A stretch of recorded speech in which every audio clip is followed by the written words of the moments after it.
ষষ্ঠ দিনেও জমজমাট কাঞ্চন উৎসব। বর্ধমান দক্ষিণের বিধায়ক খোকন দাসের উদ্যোগে এই উৎসবের আয়োজন। শনিবার মঞ্চ মাতিয়েছেন হর্ষদীপ কর। আজও কিন্তু একই সঙ্গে বিশেষ অতিথিরা থাকছেন এর পরবর্তীতেও, এবং সেই কাঞ্চন উৎসব কিন্তু আমরা দেখতে পাচ্ছি বিশেষ অতিথিদের দরুন আরো বেশি জমজমাট হয়ে উঠছে। এবং গতকালই আমরা দেখেছি হর্ষদীপ কর সেখানে এসেছিলেন, আজও কিন্তু বিশেষ অতিথি থাকছে একই সঙ্গে। ষষ্ঠ দিনেও জমজমাট রয়েছে কাঞ্চন উৎসব। কাঞ্চন উৎসব থেকে সরাসরি রয়েছেন আমার সহকর্মী অভিক। যেভাবে আমরা দেখতে পাচ্ছি কাঞ্চন উৎসব কিন্তু 20শে জানুয়ারি শুরু হয়েছিল। কাজল দেবগন এসেছিলেন সেখানে উদ্বোধনী অনুষ্ঠানে, এবং তার পরবর্তী সময় থেকেও একের পর এক বিশেষ অতিথিরা আসছেন। আজ সেই তালিকায় কারা রয়েছে, কেমন যাচ্ছে কাঞ্চন উৎসব?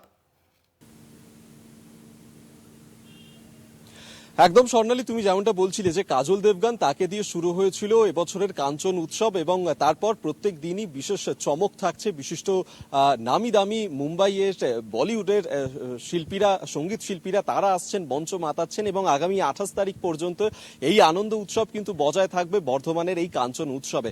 বলে রাখবো যে দর্শকদের জন্য এবছর হচ্ছে 18তম বর্ষ কাঞ্চন উৎসব 2026-এর, এবং বর্ধমান দক্ষিণের যিনি বিধায়ক খোকন দাস তার উদ্যোগে প্রত্যেক বছরেই কাঞ্চন উৎসবের আয়োজন করা হয়, এবং প্রত্যেক বছরের মতোই কলকাতা টিভিতে তার সরাসরি সম্প্রচার আমরা করে থাকছি। তবে তার পাশাপাশি জানিয়ে রাখবো যে কাজল দেবগানকে দিয়ে যে আনন্দ উৎসবের সূচনা হয়েছিল, এবং প্রত্যেক দিনই আমরা দেখেছিলাম বিশিষ্ট শিল্পীরা রয়েছিলেন।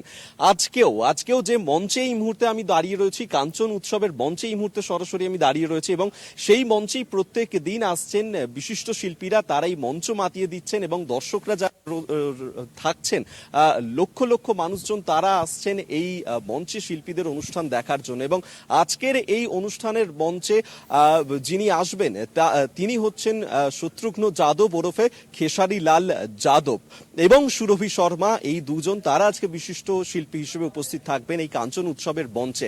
এবং সেক্ষেত্রে আর একটা বিষয় স্বর্ণালী বলে রাখবো যে এই খেসারি লাল যাদব, যাকে আমরা ভোজপুরি গায়ক হিসেবে তো চিনি, পাশাপাশি তার আরো একটা পরিচয় রয়েছে, তিনি কিন্তু একজন রাজনৈতিক ব্যক্তিত্বও বটে। আমরা দেখেছিলাম 2025-এর যে বিধানসভা নির্বাচন বিহারে হয়েছিল, এবং সেই নির্বাচনে বিহারের যে ছাপড়া কেন্দ্র সেখান থেকে তিনি দাঁড়িয়েছিলেন, যদিও সেই বিহারের ছাপড়ার বিধানসভা নির্বাচনে তিনি মানুষের মন জিততে পারেননি। তবে এবছর কাঞ্চন উৎসবে এসে তিনি মানুষের মন জিতে নেবেন এমনটা কিন্তু আগেভাগেই বলা যাচ্ছে। তার কারণ হচ্ছে মানুষজন তারা কিন্তু ইতিমধ্যেই আসতে শুরু করে দিয়েছেন, এবং যেমনটা এখানকার কর্তৃপক্ষরা রয়েছেন তারাও বলছিলেন যে যেহেতু আজকে রবিবার, পাশাপাশি খেসারিলাল যাদব এবং সুরভি শর্মা তারা আসছেন, আগে ভাগেই বিভিন্ন জায়গা থেকে মানুষজন ইতিমধ্যেই এখানে আসছেন, সেই খবর কিন্তু তাদের কানে পৌঁছে গিয়েছে, এবং আমরাও অপেক্ষা করছি, মুখিয়ে রয়েছি যে কখন মানুষজন এখানে আসে এই উৎসব প্রাঙ্গণে।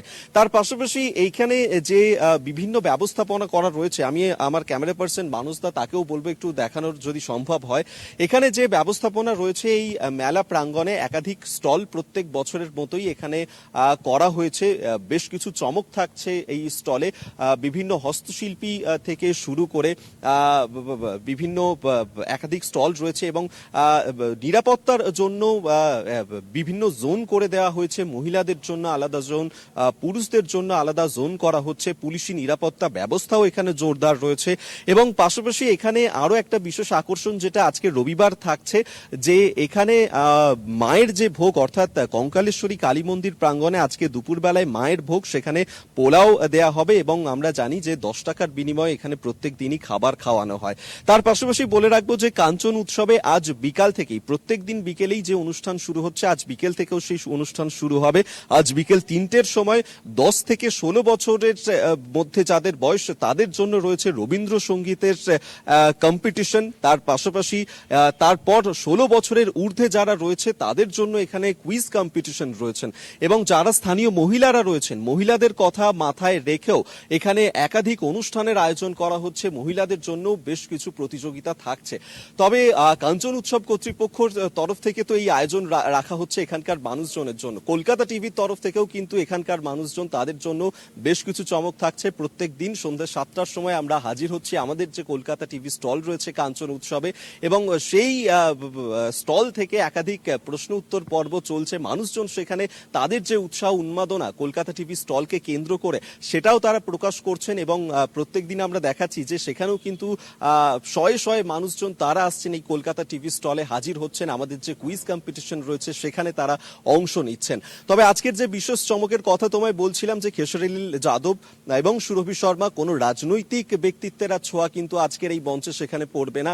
একদম নির্ভেজাল একটা আনন্দ এখানে আজকে তৈরি হবে, মঞ্চ মাতাবেন তারা তাদের নাচে গানে এবং সেই ভোজপুরি গায়কের আজকের এই অনুষ্ঠান দেখার জন্য ইতিমধ্যেই মানুষজন তারা মুখিয়ে রয়েছেন, আমরাও মুখিয়ে রয়েছি এবং যার সরাসরি সম্প্রচার কলকাতা টিভির দর্শকরা তারাও দেখতে পাবেন। স্বর্ণালী, একেবারেই তাই। অবশ্যই খেসারিলাল এবং সুরভির যে পারফরমেন্স, সেই পারফরমেন্স দেখার জন্য একদিকে যেমন কাঞ্চনবাসী, যেমন বর্ধমানবাসী যেমন মুখিয়ে রয়েছেন, তার পাশাপাশি কিন্তু আমরাও সেদিকে নজর রাখবো। ধন্যবাদ তোমায় অভিক। ষষ্ঠ দিনেও জমজমাট কাঞ্চন উৎসব। বর্ধমান দক্ষিণের বিধায়ক খোকন দাসের উদ্যোগে এই উৎসবের আয়োজন। শনিবার মঞ্চ মাতিয়েছেন আমরা দেখেছি হর্ষদীপ কর, এবং আজ সেই জায়গায় বিশেষ অতিথি হিসেবে থাকছেন খেসারিলাল যাদব এবং সুরভি শর্মা। কাঞ্চন উৎসবের সরাসরি সম্প্রচার দেখুন কলকাতা টিভিতে।